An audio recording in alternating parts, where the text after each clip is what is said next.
అందరికీ నమస్కారం. ఇంతవరకు మనం నిర్వహణ సాధనలో శరీరాన్ని ఎలా అదుపు చేయాలనేసి తెలుసుకుంటున్నాము. అందులో భాగంగా మన ముక్కుని, నాలుకని ఉపయోగించి భూతత్వాన్ని మరియు జలతత్వాన్ని ఎలా అదుపు చేయాలో తెలుసుకున్నాము. ఇప్పుడు మూడవదైన అగ్నితత్వాన్ని ఎలా అదుపు చేయాలో తెలుసుకుందాం. మన శరీరంలో అగ్నితత్వాన్ని సూచించేవి మన కళ్ళ ద్వారా రూపం. ఈ రూపాన్ని కానీ కళ్ళని కానీ అదుపు చేస్తూ అగ్నితత్వాన్ని ఎలా అదుపు చేయాలో ఈరోజు మనం తెలుసుకుందాం. ముందుగా మనం తెలుసుకోవాల్సిన విషయం ఏంటంటే, అగ్నితత్వాన్ని అదుపు చేయడం కోసం ముందుగా మనం అదుపు చేయాల్సింది మన మనసుని.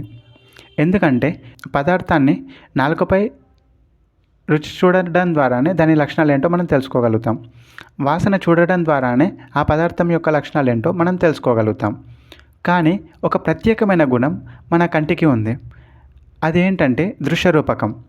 మనం కళ్ళు తెరిచి చూడకపోయినా కానీ మన మనసులో ఊహించుకొని మనం వస్తువులని ఏ విధంగానైనా చూడగలుగుతాం. ఇది కళ్ళకు అగ్నికి ఉన్న ఒక గొప్ప లక్షణం. ఎందుకంటే అది లేకుండా కనిపించేది, ఉండి లేనిది. ఉదాహరణకి కట్టెలో అగ్ని ఉంటుంది, కానీ అది మనకు కనిపించదు. కానీ దానిని మండించినప్పుడు మాత్రం అందులో ఉన్న అగ్ని మనకు కనిపిస్తుంది.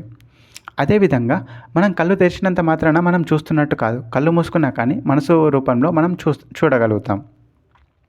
కాబట్టి కళ్ళ ద్వారా మనం ఈ అగ్నితత్వాన్ని అదుపు చేయడం కోసం మన మనసుని అదుపు చేయడం చాలా ముఖ్యం.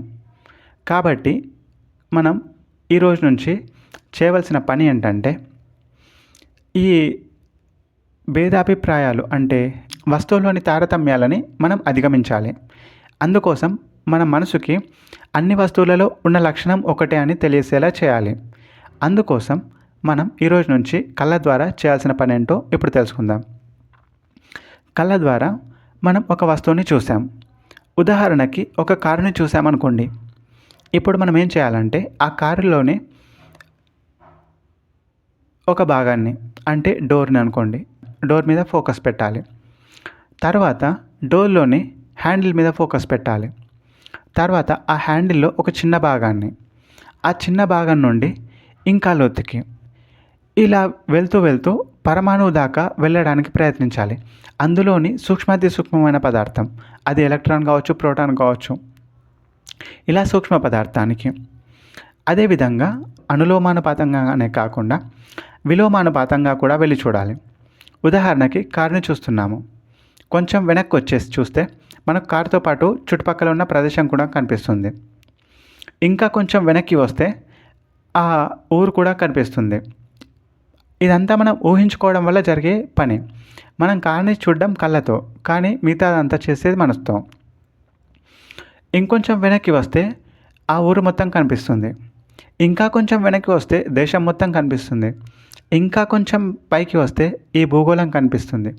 ఇంకా పైకి వెళ్తే ఈ గ్రహ మండలం కనిపిస్తుంది, సౌర కుటుంబం కనిపిస్తుంది. ఇంకా పైకి వెళ్తే పాలపుంతలు, నక్షత్రాలు. ఇలా పైకి వెళ్ళిన కొద్దీ ఒక పాయింట్ దగ్గర ఎండ్ అయిపోతుంది మన ఆలోచన. ఆ చివరి ప్లేస్ నుంచి చూసినప్పుడు ప్రతి వస్తువు ఒకే విధంగా కనిపిస్తుంది. ఎప్పుడైతే మనం ఒక పరమాణువులో చిట్ట చివరి ప్లేస్లో మనకు ఆ వస్తువు అన్నిట్లో ఒకే విధంగా కనిపించినట్టే మనం పైకి చూసినప్పుడు కూడా ఒకే విధంగా కనిపిస్తుంది. ఈ విధంగా వస్తువుల మధ్య ఉండే తేడాన్ని మనం తగ్గించాలి. మనకి కారుని చూసినా, బండిని చూసినా, లేదా పుస్తకాన్ని చూసినా, కట్టెని చూసినా ఒకే ఉద్దేశం కలిగినప్పుడు, ఒకే విధంగా కనిపించినప్పుడు మనం అగ్నితత్వాన్ని అంచనా వేసి దాన్ని అదుపు చేయడానికి వీలవుతుంది. ఈ విధంగా మనం ప్రతి వస్తువుని విలోమానుపాతంగా, అనులోమానుపాతంగా దానిలోని సూక్ష్మమైన పదార్థాన్ని, దానిలోని చివరి పదార్థాన్ని చూడడం ద్వారా మన మనసుని, అదేవిధంగా మన ఆలోచనలని, అదేవిధంగా అగ్నితత్వాన్ని కూడా మనం అదుపు చేయగలుగుతాం. ఈ విధంగా మనం సాధన కొనసాగించి మన కళ్ళని అదుపు చేస్తూ మన అగ్నితత్వాన్ని కూడా అదుపు చేయడం జరుగుతుంది.